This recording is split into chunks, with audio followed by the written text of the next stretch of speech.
மருத்துவ படிப்புகளுக்கான நீட் நுழைவுத் தேர்வுக்கு இன்று முதல் ஆன்லைன் வழியாக விண்ணப்பிக்கலாம் என தேசிய தேர்வு முகமை அறிவித்துள்ளது. மார்ச் 9ஆம் தேதி இரவு 9 மணி வரை விண்ணப்பிக்கலாம் என அறிவித்துள்ள தேசிய தேர்வு முகமை மே 5ஆம் தேதி நீட் தேர்வு நடைபெறும் என்று தெரிவித்துள்ளது. www.nta.ac.in, exams.nta.ac.in/neet ஆகிய இணையதள முகவரிகள் மூலம் மாணவர்கள் விண்ணப்பிக்கலாம் என்றும் கூறியுள்ளது. கோவை கார் வெடிகுண்டு வழக்கு தொடர்பாக தமிழகம் முழுவதும் 27 இடங்களில் என்ஐஏ சோதனை மேற்கொண்டு வருகிறது. இந்த வழக்கில் தொடர்புடையவர்கள் என சந்தேகிக்கப்படும் நபர்களின் வீடுகளில் சோதனை நடத்தி வருவதாக அதிகாரிகள் தகவல் கூறியுள்ளனர். நிதி வசூல், மூளைச்சலவை செய்தல், உபகரணங்கள் கொடுத்து உதவுதல் ஆகிய குற்றச்சாட்டுகள் தொடர்பாக விசாரணை என தகவல் வெளியாகியுள்ளன. இலங்கை கடற்படையால் கைது செய்யப்பட்டுள்ள தமிழக மீனவர்கள் மற்றும் அவர்களது படகுகளை விடுவிக்க உரிய தூதரக நடவடிக்கைகளை மேற்கொள்ள வேண்டும் என பிரதமர் மோடிக்கு முதலமைச்சர் ஸ்டாலின் கடிதம் எழுதியுள்ளார். அதில் இலங்கை வசம் தற்போது உள்ள 77 மீனவர்கள் மற்றும் 151 படகுகளை உடனடியாக விடுவிக்க முயற்சி மேற்கொள்ள வேண்டும் என்று கேட்டுக் கொண்டுள்ளார். மேலும் குவைத் மற்றும் பாகிஸ்தானில் சிறைபிடிக்கப்பட்ட தமிழக மீனவர்களை விடுவிக்க நடவடிக்கை எடுக்கவும் முதல்வர் கேட்டுக் கொண்டார். தமிழக மீனவர்கள் இலங்கை கடற்படையால் கைது செய்யப்படும் விவகாரத்தில் மத்திய அரசை கண்டித்து வரும் 11ஆம் தேதி திமுக சார்பில் ஆர்ப்பாட்டம் அறிவிக்கப்பட்டுள்ளது. திமுக அமைப்பு செயலாளர் RS பாரதி தலைமையில் ராமேஸ்வரத்தில் கண்டன ஆர்ப்பாட்டம் நடைபெற உள்ளதாக தெரிவிக்கப்பட்டுள்ளது. தமிழ்நாட்டு மீனவர்கள் பிரச்சினையை மத்திய அரசு மாற்றான் தாய் மனப்பான்மையோடு கையாண்டு வருவதாக குற்றச்சாட்டு எழுந்துள்ளது.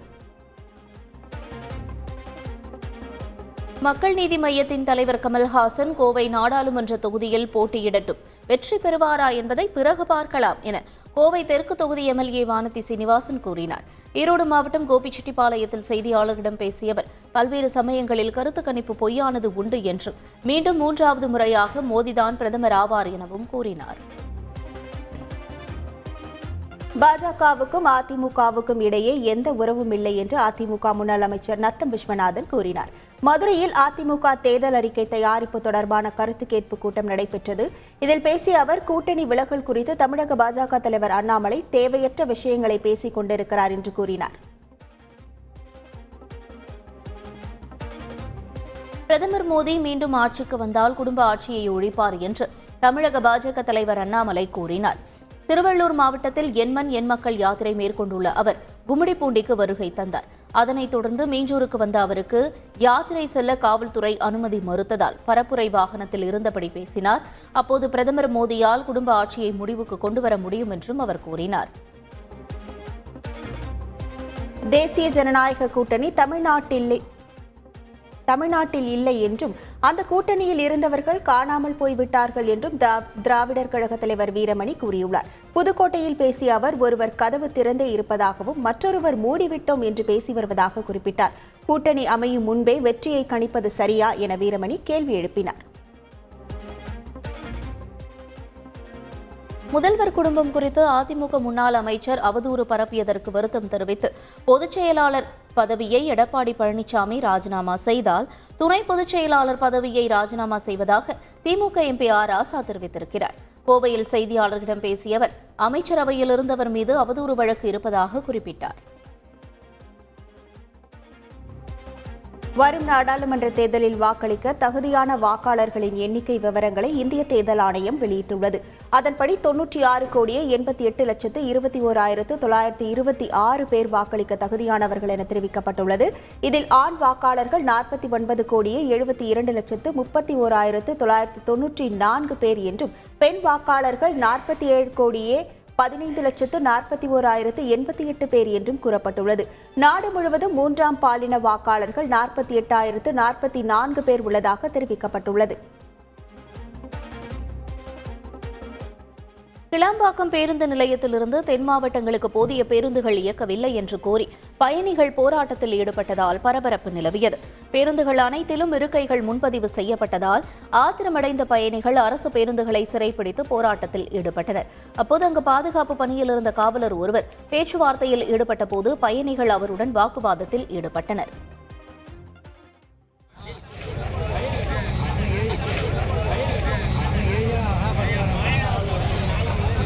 பேசிட்டு போயிட்டாங்க. அவங்க நின்னனால தான் நீங்க வந்திருக்கீங்க. இல்லனா வந்திருக்க மாட்டீங்க. கரெக்ட் தானே சார்? நான் பேசுறேன். நீங்க அவங்க கோவம் வருது. ஒவ்வொரு பஸ்ஸா விட்டாங்க. எந்த பஸ்ஸா மணிக்கு சொல்லுங்க சார். Okay sir. அப்ப எல்லாரும் உங்கள மாதிரி பப்ளிக் தான் உள்ள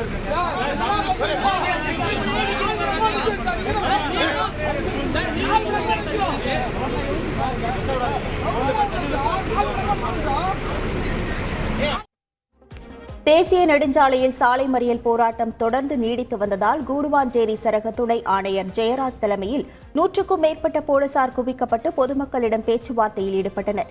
நீண்ட நேர பேச்சுவார்த்தைக்கு பின் பயணிகள் அனைவரும் மாநகர பேருந்துகள் மூலம் அவரவர் சொந்த ஊருக்கு அனுப்பி வைக்கப்பட்டனர். இதனையடுத்து சாலை மறியல் போராட்டம் முடிவுக்கு வந்தது. மறு உத்தரவு வரும் வரை கோயம்பேடு பேருந்து முனையம் அருகிலேயே ஆம்னி பேருந்துகள் பயணிகளை ஏற்றி இருக்கலாம் என சென்னை உயர்நீதிமன்றம் உத்தரவிட்டுள்ளது.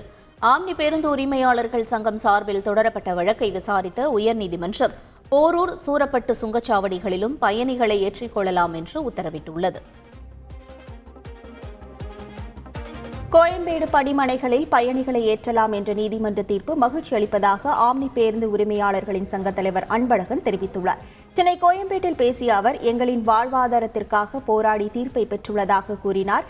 கிளாம்பாக்கம் பேருந்து நிலையத்திலும் நிறுத்தி அரசுக்கு ஆதரவளிப்போம் என அன்பழகன் உறுதியளித்தார். தாம்பரத்தில் கைப்பற்றப்பட்ட துப்பாக்கி குண்டுகள் குறித்து தாம்பரம் மாநகர காவல் ஆணையரகம் சார்பில் அறிக்கை வெளியிடப்பட்டுள்ளது.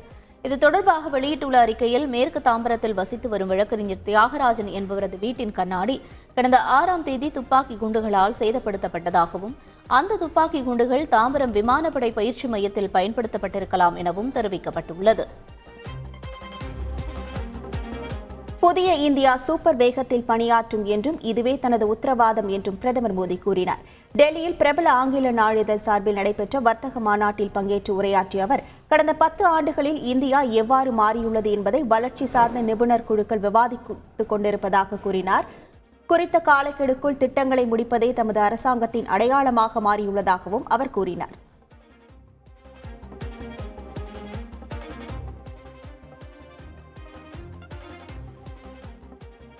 பிரதமர் நரேந்திர மோடி முதல்வராக பதவி வகித்த போது கூறிய கருத்துக்களுக்கு எதிரான நிலைப்பாட்டை தற்போது எடுத்துள்ளார் என்று திமுக எம்பி கனிமொழி கூறியுள்ளார்.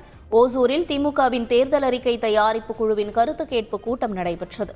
அப்போது மாநிலங்களுக்கு நிதி பகிர்வு அளிக்கும் விவகாரத்தில் பிரதமர் மோடி முதல்வராக இருந்தபோது கூறிய கருத்துக்களுக்கு எதிரான நிலைப்பாட்டை தற்போது எடுத்துள்ளார் என்றார்.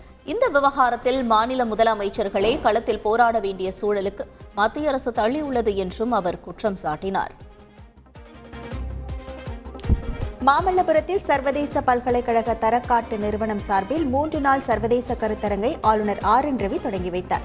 அப்போது இந்தியாவில் 2000 ஆண்டுகளுக்கு முன்பே நாலந்தா பல்கலைக்கழகம் புகழ்பெற்று விளங்கியதாக கூறினார். இந்த கருத்தரங்கில் இந்தியாவின் பல்வேறு மாநிலங்களிலிருந்தும் நியூசிலாந்து, அமெரிக்கா, கனடா, ஆஸ்திரேலியா, சீனா, தாய்லாந்து ஆகிய சர்வதேச நாடுகளிலிருந்தும் பேராசிரியர்கள், விரிவுரையாளர்கள் என ஏராளமானோர் பங்கேற்றனர். இந்தியாவிலேயே குழந்தைகள் இறப்பு இல்லா மாநிலமாக தமிழ்நாடு விளங்குவதாக அமைச்சர் தாமு அன்பரசன் தெரிவித்துள்ளார். சென்னையை அடுத்த ஆலந்தூரில் ஒருங்கிணைந்த குழந்தை வளர்ச்சி பணிகள் திட்டத்தின் கீழ் 110 கர்ப்பிணி தாய்மார்களுக்கு சமுதாய வளைகாப்பு விழா நடந்தது. விழாவில் அமைச்சர் தாமு அன்பரசன் கலந்து கொண்டு பேசுகையில், இந்தியாவில் உள்ள எந்த மாநிலமும் யோசிக்காத வகையில் தமிழ்நாட்டில் கர்ப்பிணி பெண்களுக்கு சத்துள்ள உணவு கொடுக்கப்பட்டு வருவதாக தெரிவித்தார்.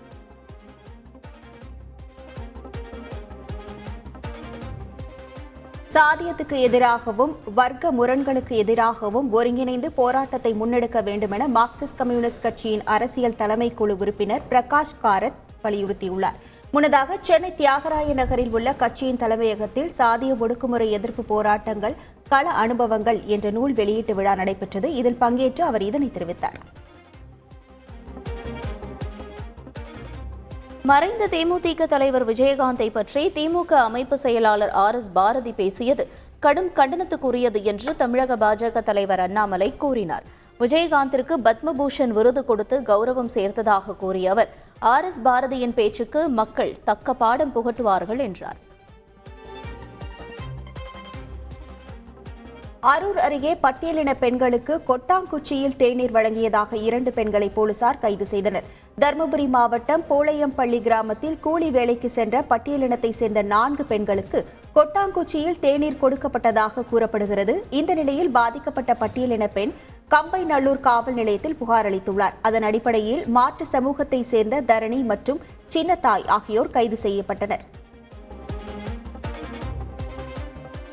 உசிலம்பட்டி அருகே எலி காய்ச்சலால் பாதிக்கப்பட்டு மருத்துவமனையில் சிகிச்சை பெற்று வரும் பச்சிளம் குழந்தைகளை மதுரை மாவட்ட ஆட்சியர் சங்கீதா நேரில் சென்று நலம் விசாரித்தார். உசிலம்பட்டி முக்கத்தான்பறை கிராமத்தில் வசிக்கும் மலைவாழ் மக்களின் பச்சிளம் குழந்தைகளுக்கு எலி காய்ச்சல் பாதிப்பு ஏற்பட்டது. இதில் ஒரு குழந்தை உயிரிழந்த நிலையில் 10க்கும் மேற்பட்ட குழந்தைகள் உசிலம்பட்டி அரசு மருத்துவமனையில் சிகிச்சை பெற்று வருகின்றனர். தூத்துக்குடி மாவட்டம் ஆழ்வார் திருநகரி ரயில் நிலையத்தில் ஹிந்தியில் பேசும் அதிகாரி பணியில் உள்ளதால் பொதுமக்கள் அவதியடைந்துள்ளனர். ரயில் நிலைய அதிகாரிக்கு தமிழ் தெரியாததால் அங்கு டிக்கெட் முன்பதிவு செய்ய வரும் பயணிகள் முன்பதிவு செய்ய முடியாமல் தவிப்பதாக கூறப்படுகிறது. தனக்கு ஹிந்தி மட்டுமே தெரியும் என்றும் அதிகாரி கூறும் வீடியோ இணையத்தில் வைரலாகி வருகிறது. थोड़ा तमिल, थोड़ा इंग्लिश, थोड़ा हिंदी, ऑलवेज थोड़ा हिंदी तो फुल पण यहाँ के पैसेंजर को नो हिंदी, इधर पैसेंजर को थोड़ा हिंदी, थोड़ा इंग्लिश, थोड़ा Tamil. No writing skill, Tamil no writing skill. English English right, Tamil no writing skill. No writing skill. Old age people, old age people other name station I am English the fill. நெல்லையில் படிக்கட்டு இல்லாத அரசு பேருந்தில் பயணிகள் பயணம் செய்யும் வீடியோ இணையத்தில் வைரலாகி வருகிறது. மூலக்கரைப்பட்டியிலிருந்து நாங்குநேரிக்கு இயக்கப்படும் அரசு பேருந்து ஒன்றில் பின்பக்கம் படிக்கட்டு இல்லாததால் பயணிகள் மிகவும் ஆபத்தான முறையில் பயணம் செய்வது அந்த வீடியோவில் பதிவாகியுள்ளது.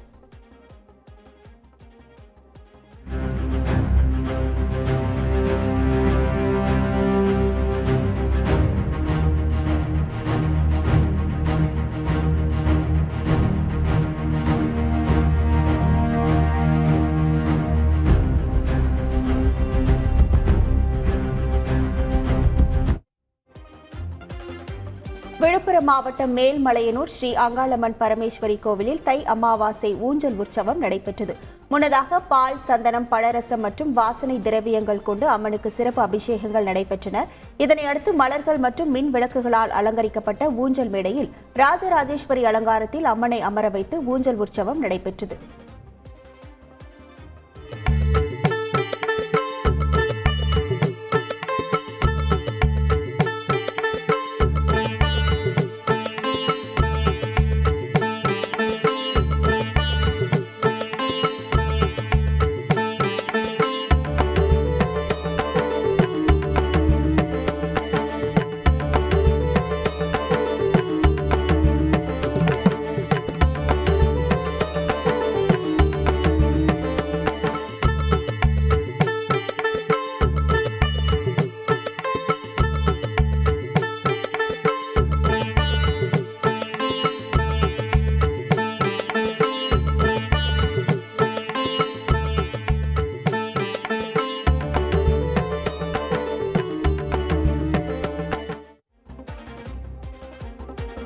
நெல்லை நாடாளுமன்ற தொகுதிக்கு உட்பட்ட பகுதிகளில் சுவர் விளம்பர பிரச்சாரத்தை பாஜக சட்டமன்ற குழு தலைவர் நயினார் நாகேந்திரன் தொடங்கி வைத்தார். பல்வேறு பகுதிகளில் பாஜகவின் சின்னமான தாமரையை சுவர்களில் வரைந்து பிரதமரின் 10 ஆண்டு கால சாதனைகளை விளக்கும் துண்டு பிரசுரங்களை மக்களிடம் வழங்கினார். புதுச்சேரி ஜிப்மர் மருத்துவமனை புதிய கட்டுமானங்களுக்கு சுற்றுச்சூழல் ஒப்புதல் இல்லாமல் சான்றிதழை வழங்க அம்மாநில அரசுக்கு சென்னை உயர்நீதிமன்றம் உத்தரவிட்டுள்ளது. சுற்றுச்சூழல் தாக்க மதிப்பீட்டு ஆணையத்தின் ஒப்புதல் பெற்றால் மட்டுமே கட்டிடப் பணி முடிப்பு சான்று வழங்கப்படும் என புதுச்சேரி அரசு அதிகாரிகள் தெரிவித்துள்ளனர். இதனை எதிர்த்து ஜிப்மர் மருத்துவமனை சார்பில் மனு தாக்கல் செய்யப்பட்டது. நடப்பாண்டிற்கான கியூட் பிஜி தேர்வுகளுக்காக திருவாரூர் புதிய தேர்வு மையமாக சேர்க்கப்பட்டுள்ளது.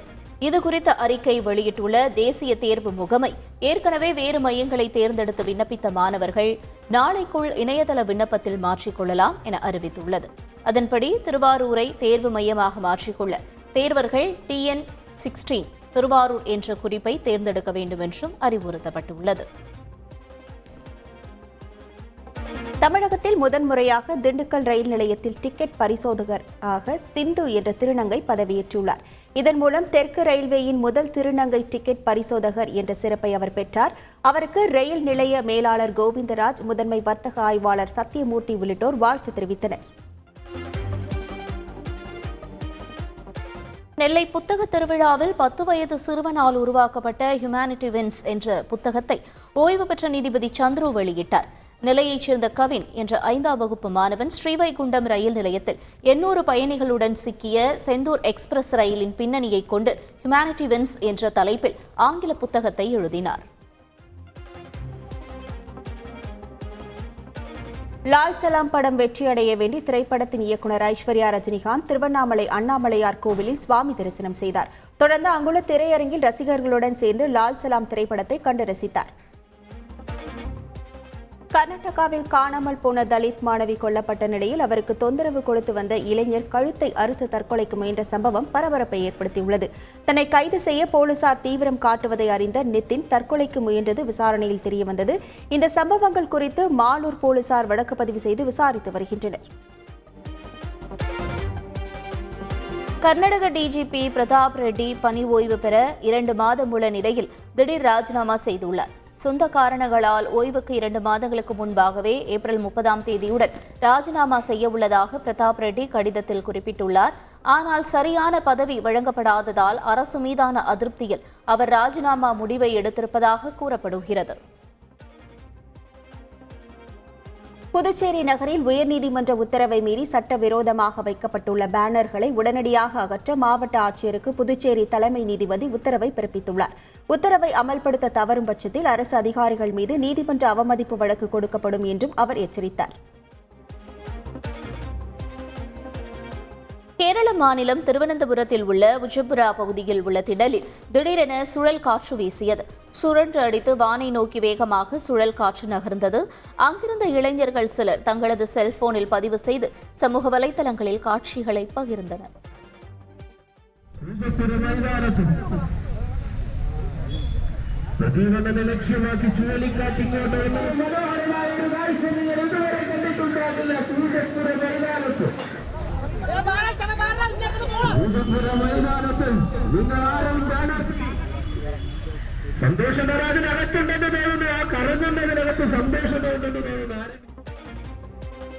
உத்தரப்பிரதேச மாநிலம் அயோத்தியில் பிரம்மாண்டமாக கட்டப்பட்டுள்ள ராமர் கோவில் குறித்து நாடாளுமன்றத்தின் 2 அவைகளிலும் இன்று விவாதம் நடைபெற இருப்பதாக தகவல் வெளியாகியுள்ளது.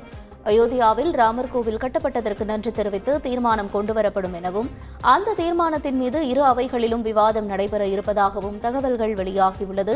அந்த விவாதத்தின் மீது பிரதமர் நரேந்திர மோடி இன்று மாலை உரையாற்றுவார் என்றும் எதிர்பார்க்கப்படுகிறது. உலகம் முழுவதும் சீன புத்தாண்டு கொண்டாட்டங்கள் களை கட்டியுள்ள நிலையில் ரஷ்ய தலைநகர் மாஸ்கோ விழாக்கோலம் பூண்டுள்ளது. மாஸ்கோ நகர வீதிகள் பல வண்ண விளக்குகளால் அலங்கரிக்கப்பட்டு டிராகன் நடனம் உள்ளிட்ட கலை நிகழ்ச்சிகள் நடத்தப்பட்டு வருகின்றன.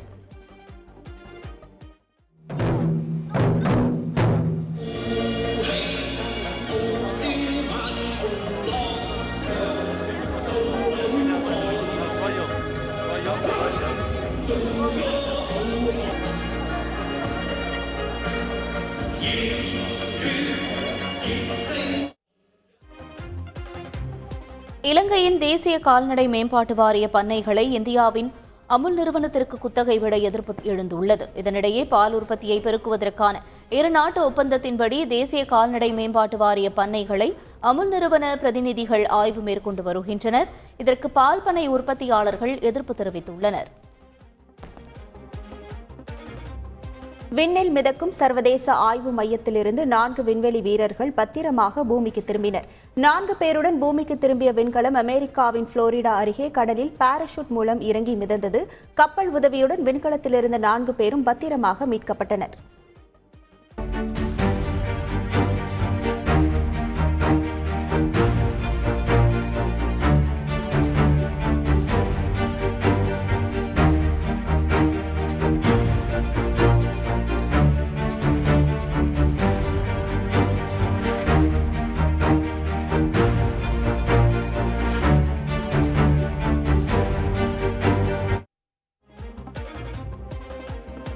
இலங்கை கேகாலை மாவட்டத்தில் உள்ள பின்னவல யானைகள் சரணாலயத்திற்கு சுற்றுலா பயணிகளின் எண்ணிக்கை அதிகரித்து வருகிறது. கடந்த ஜனவரி மாதத்தில் மட்டும் 13 கோடி ரூபாய் வருமானம் கிடைத்துள்ளதாகும். சுமார் 65,000 உள்நாட்டு மற்றும் வெளிநாட்டு சுற்றுலா பயணிகள் இங்கு வருகை தந்துள்ளதாகவும் சரணாலயம் தரப்பில் தெரிவிக்கப்பட்டுள்ளது.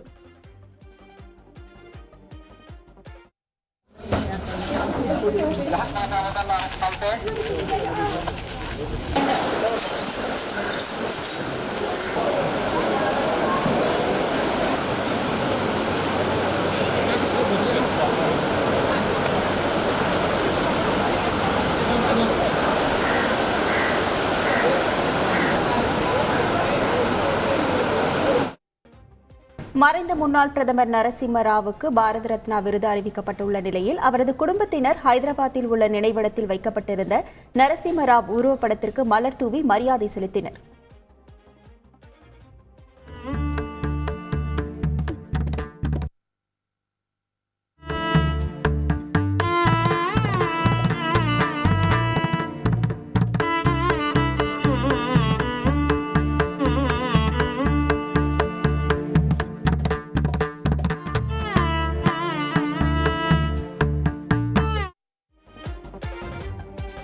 பாகிஸ்தான் பொது தேர்தல் முடிவுகள் வெளியாகின. முன்னாள் பிரதமர் நவாஸ் ஷெரீப் அதிக வாக்குகள் வித்தியாசத்தில் வெற்றி பெற்றார்.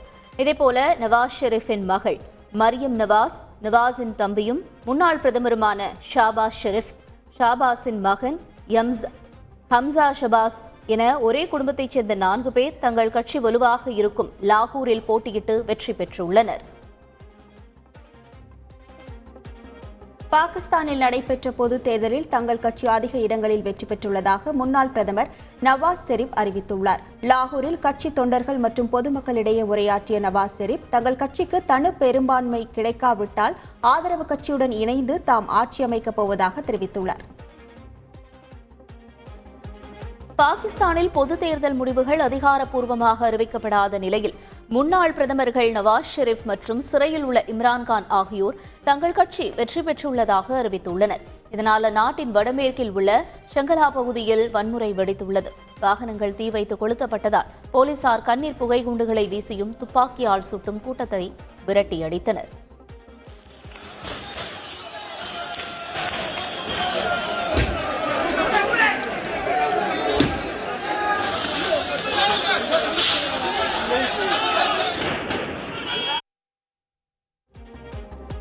சென்னை ஓபன் டென்னிஸ் தொடரின் ஒற்றையர், இரட்டையர் பிரிவுகளில் இந்திய வீரர்கள் அரையிறுதி மற்றும் இறுதி சுற்றுக்கு முன்னேறினர்.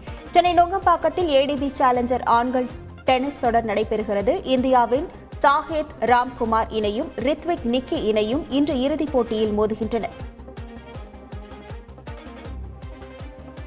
புதுக்கோட்டை மாவட்டம் ஆலங்குடி அருகே வடக்குப்பட்டி பகுதியில் உள்ள ஊராட்சி ஒன்றிய நடுநிலைப் பள்ளியில் நடைபெற்ற ஆண்டு விழாவில் பங்கேற்ற அமைச்சர் மெய்யநாதனுக்கு பறை இசை எழுப்பியும் சிலம்பம் சுற்றியும் பள்ளி மாணவ மாணவிகள் உற்சாக வரவேற்பு அளித்தனர்.